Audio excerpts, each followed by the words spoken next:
Pessoal, a vocês que chegaram agora, bom dia. Queria dizer que é um prazer estar em mais uma aula com vocês aqui. A aula tal que nós vamos abordar a área dos quadriláteros. Tudo bem, pessoal? A princípio, nós vamos, então, falar um pouco quem são os quadriláteros, quais são as suas principais características e depois nós vamos abordar a área de cada um especialmente. Perfeito? Então, pessoal, quando nós falamos de quadriláteros, muitos alunos, a princípio, pensam o quadrado e o retângulo. Mas, assim, nós temos vários tipos de quadriláteros.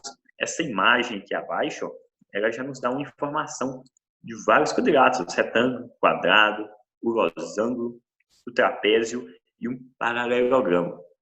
Em outras palavras, pessoal, um quadrilátero é todo polígono que possui 4 lados. Se você viu um polígono que possui 4 lados, é um quadrilátero. Talvez você pergunte, mas o que é um polígono, professor?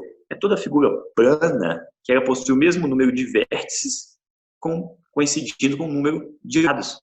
Ou seja, concorda comigo que um quadrado ele tem 4 vértices e 4 lados. Logo, ele é um polígono. Perfeito, pessoal? Os polígonos são classificados quanto ao número de lados. Então, nós vamos abordar hoje os polígonos com 4 lados, ou seja, os quadriláteros. Beleza? Então, vem comigo aqui, pessoal. Definição de quadrilátero, então, quadriláteros convexos são polígonos que possuem 4 lados. Basicamente isso. Se um polígono com 4 lados é um quadrilátero. Aí nós temos, né, retângulo, quadrado, losango, trapézio e o paralelogramo. Pessoal, a esses polígonos aqui, nós chamamos esses quadriláteros aqui, nós chamamos eles de quadriláteros notáveis. Tudo bem? São os principais quadriláteros que nós temos. Beleza. Informação importantíssima. A soma dos ângulos internos de qualquer quadrilátero sempre será 360 graus. Independente do que seja, ele pode ser pequeno, ele pode ser grande, ele pode ter dimensões como trapézio, ele pode ser o losango, mas se você somar os ângulos internos dele, o que é o ângulo interno? É isso aqui, Você pega aqui, tá vendo? Tem o ângulo interno A, o ângulo interno B, o C, o D. Tá vendo, pessoal, que nós temos um quadrilátero aqui, Esse aqui não é um quadrilátero talvez notável, porque ele parece um trapézio, mas não é, ele parece um quadrado, um paralelogramo, um quadrilátero qualquer. Mas perceba que se eu pegar todos os ângulos deles e juntar, ele forma para mim um ângulo de 360 graus. Bacaninha? Qualquer dúvida, pessoal, pare a aula e nós vamos estar explicando melhor. Continuando aqui o nosso raciocínio, eu tenho o seguinte, a classificação dos quadriláteros. Pausa na aula, pessoal. Até 3 anos atrás, essa classificação era diferente. Por incrível que pareça, ela sofreu uma atualização. O que acontece? Antes, poderia ser considerado que todos os quadriláteros eram trapézios. Vou explicar um pouco mais à frente por quê, mas hoje a classificação se dá o seguinte, os quadriláteros eles são divididos em trapézios e paralelogramos. Aí você pode me perguntar, professor, mas que estranho, né? Achei que ia dividir em retângulo e quadrado e está dividindo em trapézio e paralelogramo, como assim? Vou explicar para vocês. Observe comigo. Hoje, nós temos que um quadrilátero com exatamente um par de lados congruentes, ou seja, esses lados aqui, pessoal, paralelos, tudo bem? Um par de lados paralelos aqui, quadrilátero, se ele tem exatamente um par, ele é trapézio. Se ele possui 2 pares de lados, com a mesma inclinação, ou seja, paralelos, ele é um paralelogramo. Então, se possui um par de lados paralelos, trapézio. 2 pares de lados paralelos é o paralelogramo. Perfeito, pessoal? O próprio nome diz, né? Paralelogramo, ou seja, tudo é paralelo. Antes, a classificação me dizia o seguinte, quadrilátero com um par de lados paralelos era o trapézio. Como o paralelogramo tinha 2, ele entrava também como trapézio. Mas agora não. Observe que agora tem a palavra aqui, ó, exatamente 1. Então, quando você vê apenas um par de lados paralelos, exatamente 1 é trapézio, ou seja, ó, essa base menor é paralela à minha base maior. E aqui, ó, quando você vê 2, ou seja, este é paralelo a este, que é paralelo a este, aí nós classificamos como paralelogramo. Perfeito, pessoal? Então, quem define isso é o número de lados paralelos. Então, nós temos que os quadriláteros são trapézios ou paralelogramos. Os trapézios, eles são divididos em 3. Eu posso ter um trapézio isósceles, um trapézio retângulo e um trapézio escaleno. Perceba que parece muito com aquela classificação dos triângulos, né? Triângulo retângulo, triângulo isósceles, escaleno, só que no caso tem o triângulo equilátero também, né? Aqui nós não temos o trapézio equilátero. Observa comigo, ó. O trapézio isósceles, ele possui 2 lados iguais. Pessoal, esses 2 lados iguais sempre são esses 2 aqui, tá? Ó. Nós dizemos os lados não paralelos. Perceba que esse lado não é paralelo a este, né? Pessoal, só lembrando aí do conceito de paralelismo, para ser paralelo, as duas retas nunca podem o quê? Se cortar, né? Perceba então comigo que eu tenho um trapézio isósceles, ele tem 2 lados iguais, esse lado aqui, ó, é igual a este. Detalhe, se este lado é igual a este, nós temos os ângulos iguais também. Tudo bem? O trapézio retângulo é um trapézio que possui 2 ângulos retos. Aí você pode me perguntar, mas professor, o triângulo retângulo gastava só 1. Por que o trapézio precisa de 2 ângulos retos? Simples. Para manter esses 2 lados paralelos, a gente não aprendeu que o trapézio sempre tem um par de lados paralelos? Para manter esses 2 lados aqui paralelos, ó, se ele tiver um de 90, automaticamente ele vai ter o outro. Tudo bem? Então a gente coloca 2 ângulos retos aqui, porque não existe um trapézio com apenas um ângulo reto. Não é possível. Perfeito, pessoal? Tranquilo? E por fim, o trapézio escaleno. Continuando aqui, pessoal, o escaleno é que não tem nada igual. Um trapézio que um lado mede um tanto, outro, não tem ângulo igual, não tem nada igual. Como um triângulo, né? É escaleno. Perfeito, pessoal. Outro conceito muito importante aqui, ó, é em relação à divisão do paralelogramo. O paralelogramo, ele é dividido em retângulos e losangos. Aí você vai me perguntar, professor, mas cadê o quadrado? Até agora, quadrilátero tinha que ter o quadrado, né? Vamos devagar que vocês vão chegar lá, ó. O retângulo, ele é o paralelogramo que possui todos os ângulos iguais. E o losango é o paralelogramo que possui todos os lados iguais. Perfeito? Então, perceba comigo o seguinte aqui, ó. Vamos rabiscar um pouquinho aqui para vocês entenderem melhor. O losango, todo losango, esse lado vai ter a mesma medida desse, que vai ter a mesma medida desse, que vai ter a mesma medida desse. É regra. Então, ó, a classificação é, para ser paralelogramo, ele precisa de 2 lados, 2 pares de lados congruentes. Tem, ó, esse é paralelo a esse, e esse, ó, é paralelo a esse. 2 pares. Observe comigo, ó, que isso acontece aqui também no meu losango. Por isso que ele é um paralelogramo, porque este é paralelo a este é paralelo a este. Só que o losango tem uma especialidade. Todos os lados possuem o mesmo tamanho, ou seja, paralelogramo de lados congruentes. Sempre que você vê um paralelogramo de lados congruentes, nós podemos classificar ele como losango. Lembrando, pessoal, que esse termo congruente aqui, ó, significa mesma medida. Perfeito? E já o meu retângulo, ele não precisa ter os lados iguais, como vocês já sabem. Mas detalhe, os ângulos devem ser sempre iguais. Como o somatório de todos é 360 e os ângulos devem ser iguais, 360 dividido por 4, 90.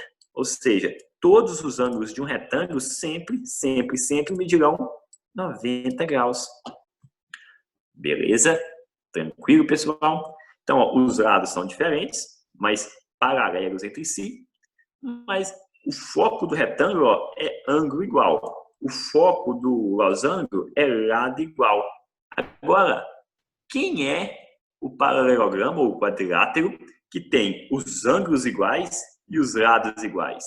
É o quadrado.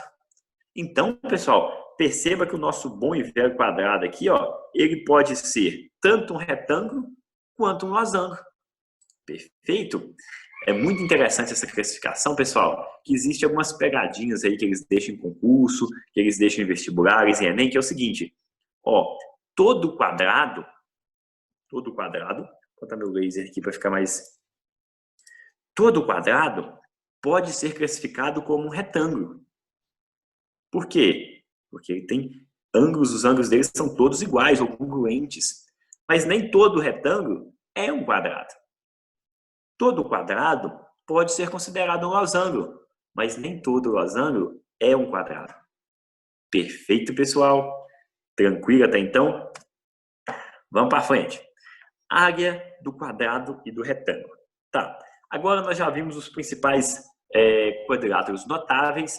Agora nós vamos abordar a área de cada um deles. Tenho certeza que talvez você já tenha uma noção de alguns conceitos, mas será muito importante revisar isso aqui. O quadrado, pessoal, como a própria classificação diz, ele tem lados iguais e ângulos iguais. Ou seja, se os lados deles são iguais, nós podemos chamar o lado de L. E como vocês mesmos já sabem, a área do quadrado é dado lado vezes lado, ou L ao quadrado. Perfeito? A do retângulo, pessoal, muito simples também, né? Nós já até fizemos exercício na aula passada. É base vezes altura. Base vezes altura, a área do meu retângulo. Agora, pessoal, um conceito importante, diagonal. A diagonal de um quadrado, para você encontrar aqui, ó, todo quadrilátero, ele possui duas diagonais, tá bom? Essa diagonal e essa, todo quadrilátero, ele possui duas. Observe comigo, pessoal, que a diagonal você pode encontrar ela pelo teorema de Pitágoras. Como assim, professor? Eu falo que d ao quadrado, gostando do canto da tela aqui, ó. D ao quadrado é igual a L ao quadrado mais L ao quadrado. Ou seja, posso dizer, então, que D é igual a raiz de 2L ao quadrado. Ou que a diagonal do quadrado é lado vezes raiz de 2. Professor, eu preciso decorar essa forma? Não precisa decorar. A verdade, pessoal, é que você precisa entender que para encontrar uma diagonal, você precisa usar o teorema. Oi. Alguma pergunta? Tranquilo, pessoal? Não? Beleza. Perdão aí, continuando. Então, pessoal, eu tenho, então, que para encontrar a diagonal, você precisa apenas entender que o teorema de Pitágoras. A mesma coisa acontece com o meu retângulo, tá? Ó. A diagonal dele é a base ao quadrado, mais a altura, né, ao quadrado. Tirando a raiz ali, ó, eu encontro... Perdão, só finalizando. Ficaria desta fórmula aqui, ó, a fórmula da diagonal. É claro e evidente que não faz sentido você decorar uma fórmula dessa. Basta você entender que a diagonal pode ser considerada a hipotenusa do nosso triângulo retângulo. Pessoal, a área do paralelogramo.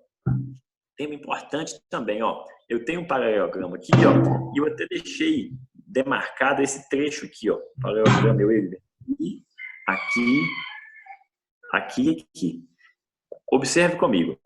É muito importante para vocês calcularem a área dele, você entender quem é a altura e quem é a base. Para isso, pessoal, toda vez que você for calcular, o próprio exercício vai te dar a altura do seu paralelogramo e a base dele. Perceba que a fórmula é a mesma do retângulo. Porque, ó, se você pegar essa área do paralelogramo aqui, uma vez que os lados são paralelos, e colocar aqui, você vai ter a mesma coisa de um retângulo. Esquece essa primeira parte aqui. Pessoal, detalhe, informação muito importante para vocês aí. Aquela classificação que nós fizemos dos quadriláteros é uma caracterização bem básica, tá? Eu falo com vocês que quando vocês estudarem geometria, já no primeiro ano, nós estamos fazendo uma classificação lá, a pente fino, onde nós determinamos questão de ângulo, com o ângulo de um quadrilátero você encontra os demais, se são consecutivos, se são suplementares, complementares, mas agora, dentro da nossa metodologia, não faz sentido eu abordar isso, tudo bem? Porque será abordado no próximo ano. Sendo assim, pessoal, estou fazendo aqui uma classificação básica e as áreas, ao contrário da classificação, é muito importante você entender cada área dessa aqui. Perfeito? A área do losango, pessoal, é muito interessante. Como vocês viram, o losango ele tem o que tudo igual? São os lados. Então, como ele tem os lados iguais, sempre que você traça as suas diagonais, observa a diagonal do losango. Diagonal, um lado ao oposto, outro vértice ao seu oposto. Elas sempre são perpendiculares, ou seja, formam um ângulo de 90 graus. Perfeito, pessoal? Sendo assim, como elas sempre formam um ângulo de 90 graus, nós podemos definir o seguinte, ó. O losango ele sempre terá uma diagonal maior e uma diagonal menor. A diagonal maior nós chamamos de Dzão, ou D maior, né? E Dzinho, a diagonal menor. Observa comigo como que eu vou calcular a área do nosso losango. Ó, eu vou pegar as 4 partes dele e separar. Todo mundo viu? Ó, vou pegar essas 2 partes aqui, ó. Dar uma virada nelas, encaixar elas aqui, ó, perceba? E ó, fechei.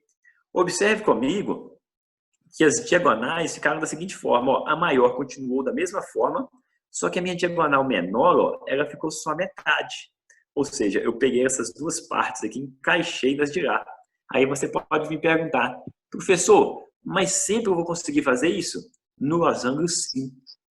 Porque o losango tem todos os lados iguais, ou seja, este lado aqui, ó, sempre se encaixará a este, da mesma forma que vai acontecer aqui embaixo. Portanto, pessoal, a área é determinada por D, base vezes a altura, né? Ó, a altura é D, mas a minha base ela é metade da diagonal menor, devido ao encaixe aí. Ou seja, é D sobre 2 vezes D.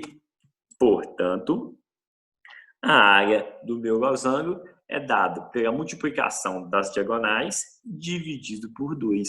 Forma muito importante aí, tá, pessoal? É interessante você entender o que foi feito aqui também. Detalhe, pessoal. Estão no chat aqui.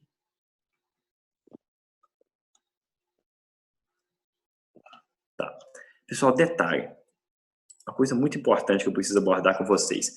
Observe comigo um retângulo. Eu posso dizer que esse retângulo está circunscrito ao losango. Ou seja, ele está encaixando em todos os pontinhos aqui, ó, ou seja, todos os vértices do meu losango. Perceba comigo o seguinte. Se eu multiplicar para me encontrar a área desse retângulo, eu vou multiplicar diagonal menor vezes diagonal maior. Só que para me encontrar a área do losango é a metade do meu retângulo maior. Perfeito, pessoal? Então, quando vocês forem fazer um exercício que você vê um losango dentro de um retângulo assim, já pode ter certeza que a área do losango é metade da área do retângulo. Por quê, professor? Ó, porque essa área do retângulo seria D vezes D. Aqui é D vezes D sobre 2. Beleza, pessoal? Sempre, então, será metade. Continuando. A área do trapézio. Pessoal, o trapézio ele é muito interessante a gente entender a área dele. Ó, primeiro, você precisa entender os conceitos de base maior, ou seja, Bzão, base menor, Bzinho. E temos também a altura.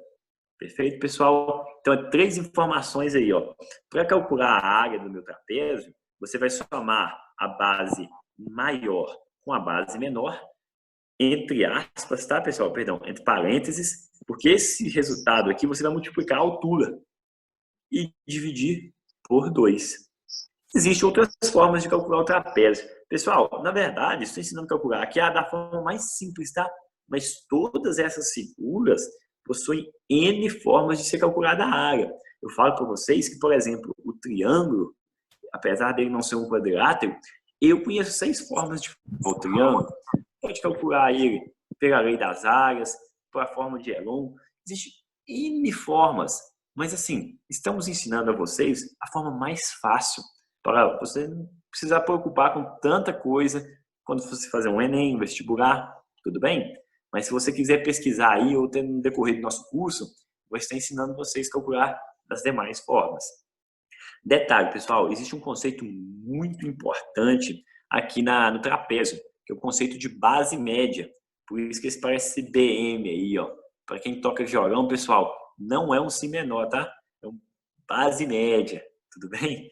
Então, ó, a base média, ela nada mais é do que quando você corta o seu trapézio ao meio, seguindo o sentido das bases aqui, ó.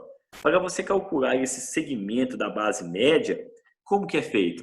Você faz a semissoma das bases, ou seja, a média, né? Você pega a base menor, soma ela a base maior, soma a base menor e divide por 2. Fazendo esse processo aí, ó, você vai encontrar a sua base média. Agora perceba comigo uma coisa. Se a minha área é base maior mais base menor dividido por 2, não tem uma certa semelhança aqui? Portanto, pessoal, eu posso calcular a área do meu trapézio da seguinte forma também, ó. Eu tiro, no lugar de base maior, base menor dividido por 2, eu ponho BM, ou seja, minha base média. A área do trapézio pode ser dada pela base média vezes a altura. Tudo bem, pessoal? Então, ó, tem um exercício aí, ó, que nós vamos fazer. Se te deu a base média e a altura, basta multiplicar um pelo outro que você vai encontrar a sua área. Tranquilo? Vamos continuar a nossa aula, então. Tá.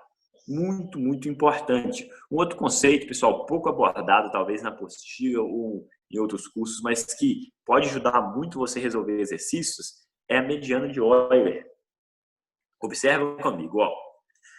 Eu vou traçar as duas diagonais no meu triângulo. Ou seja, ó, a diagonal 1, diagonal 2.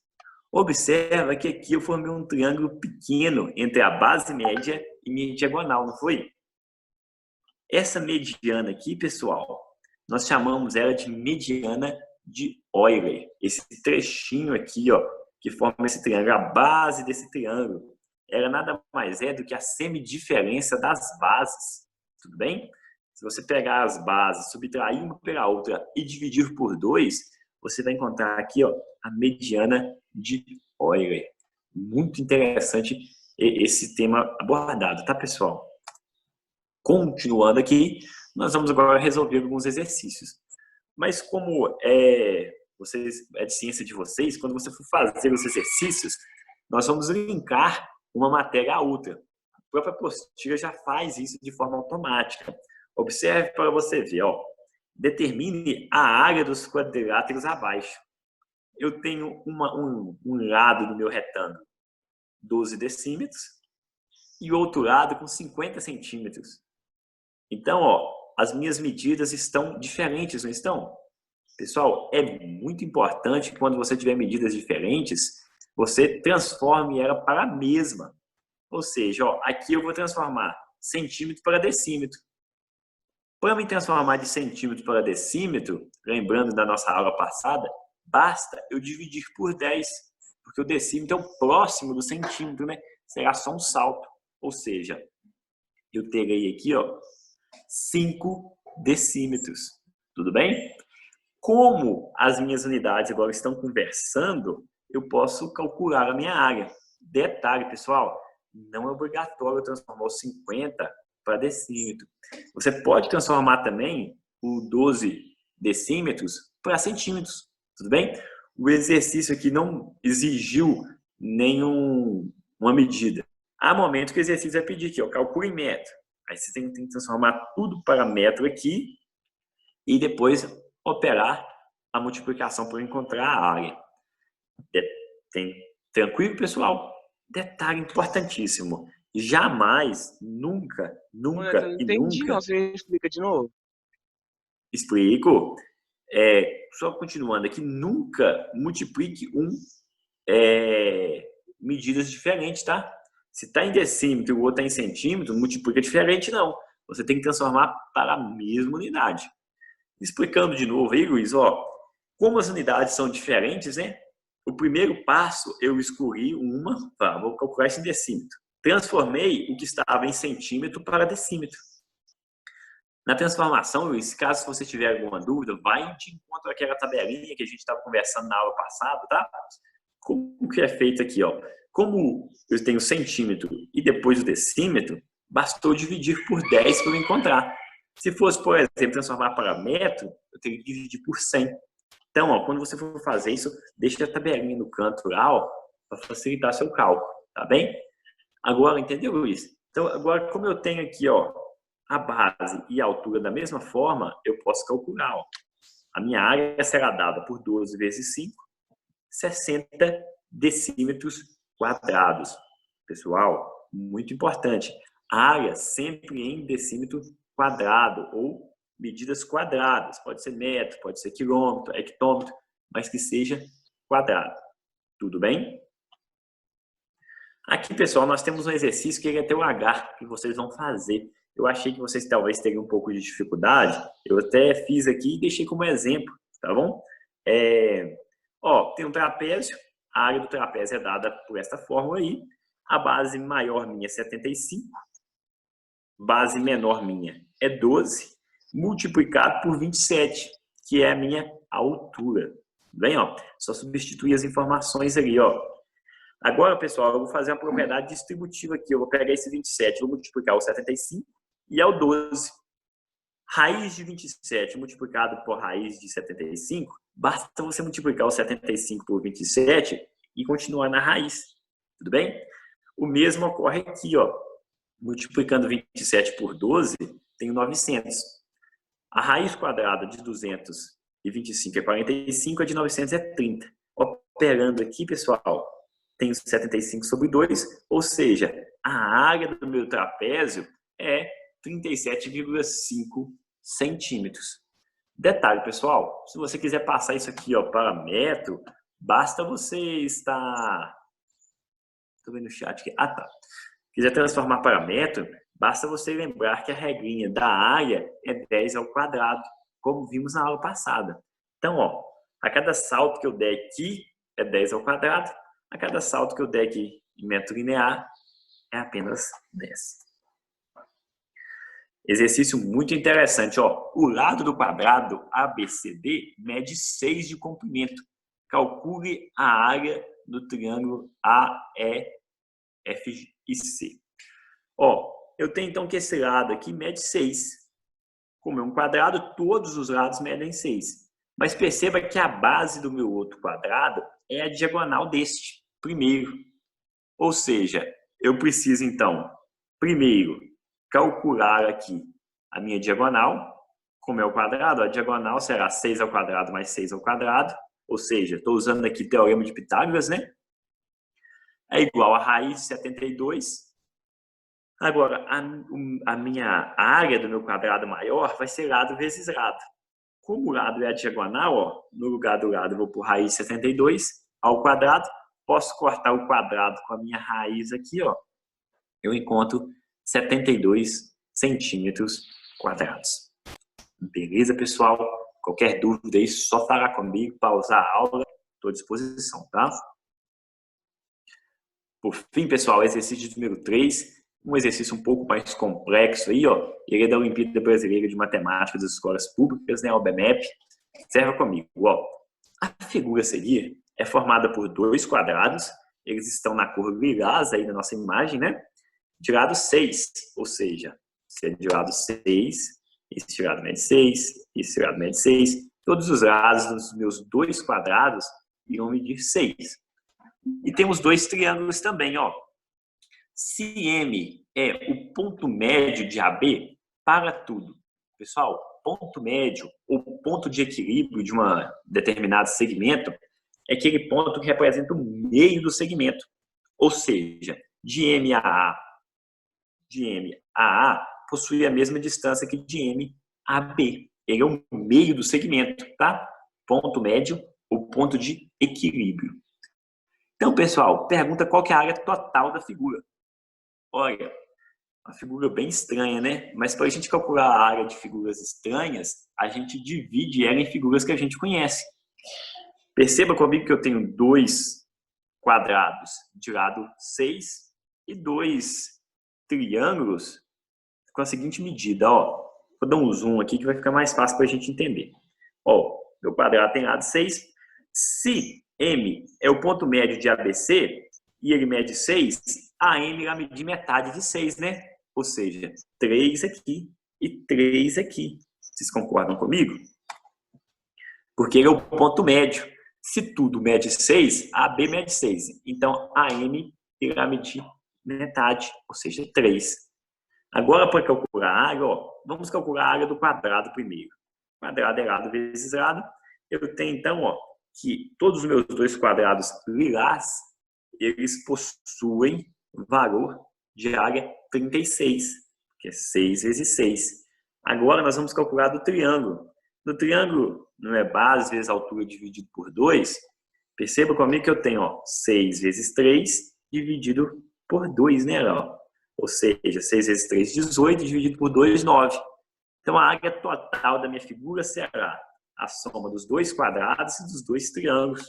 Ou seja, 36 mais 36 mais 9, totalizando aí, ó, 90 centímetros quadrados. Perfeito, pessoal. Ó, a nossa aula se encerra por aqui. Nós ainda temos 2 minutos de aula. Existe alguma dúvida? Lembrando que você que ainda não deu o seu clique lá no OK, lá no chat, pessoal, por gentileza, deixa um OK lá, tá bom? Que ele será amigo de chamada. Perfeito? Alguma dúvida, pessoal? Maria Júlia levantou a mão. Fique à vontade.